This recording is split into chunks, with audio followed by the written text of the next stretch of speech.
Let's talk about a single number that can cause a huge amount of stress for anyone thinking about their fertility. But what if that number isn't the final word?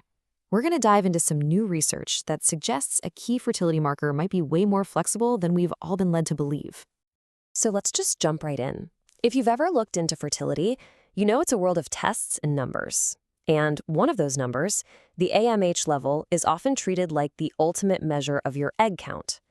But a recent study is asking a really important question. How definitive is that one number really? All right, so first things first, let's get to know the main character in our story today, a hormone called AMH. So what is this AMH thing anyway? Its full name is anti-Müllerian hormone, and basically it's produced by these tiny sacs in the ovaries called follicles, and each one has the potential to become an egg. So you can see why in a clinic your AMH level is used as a kind of snapshot of your ovarian reserve.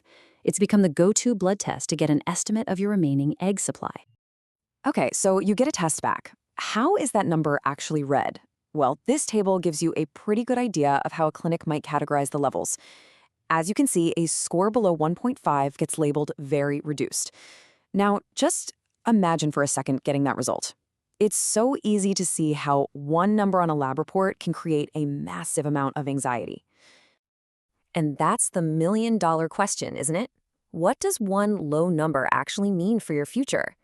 When you get a result like that, it can feel like a final verdict. And this brings us to the story we've all been told about AMH for years. Let's break down that conventional wisdom, the narrative that most people hear from their doctors and read about online. Yeah, the prevailing belief has always been that AMH is on a one-way street, heading downhill. It goes down over time as you age, and that's just the way it is. Once it drops, it doesn't bounce back. It's seen as this steady, irreversible decline. But in science, things are rarely ever that simple.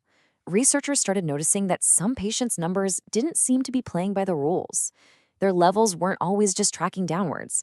And that observation led them to ask a really important question. This was it.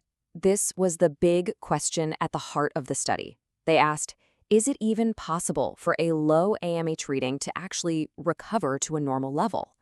To figure this out, they went back and looked at the records of over 1,800 patients who had their AMH tested more than once. So, what did they find? Well, this is where it gets really, really interesting. The results were genuinely surprising, and they kind of challenged that whole idea of AMH as a static one-way measurement. Let's just start with this one number, 42%. Now, on its own, it's just a percentage. But what it represents, well, it's a massive plot twist in the AMH story. So what does it actually mean?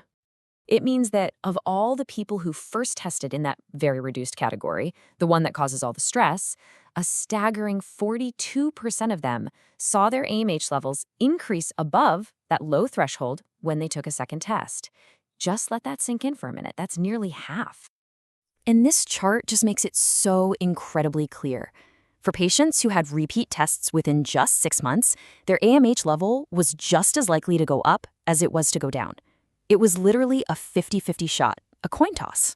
This suggests a level of short-term fluctuation that completely flips that old one-way street idea on its head. Now, as you'd probably guess, age is a key factor here. The study found that in women under 30, AMH levels tended to bounce around a lot without a clear long-term decline. For women over 30, that overall downward trend was definitely more noticeable. But, and this is a big but, those short-term ups and downs could still happen.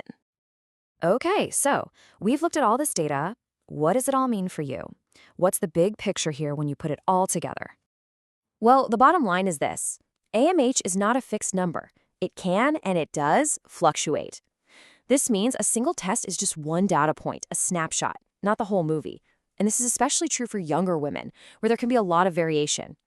And all of this leads to a really powerful takeaway. In some situations, getting a second test isn't just wishful thinking. It might be totally justified. And look, don't just take it from me. Here's the conclusion straight from the study's authors. They say it's possible for AMH levels to be temporarily low and then recover. That simple statement really changes how we should think about getting a single, disappointing AMH test result. Ultimately, this research gives us something incredibly valuable: perspective. It shows that one number, taken on one specific day might just be one chapter in a much longer, more dynamic story. And just knowing that the first answer might not be the only answer, well, that is truly empowering.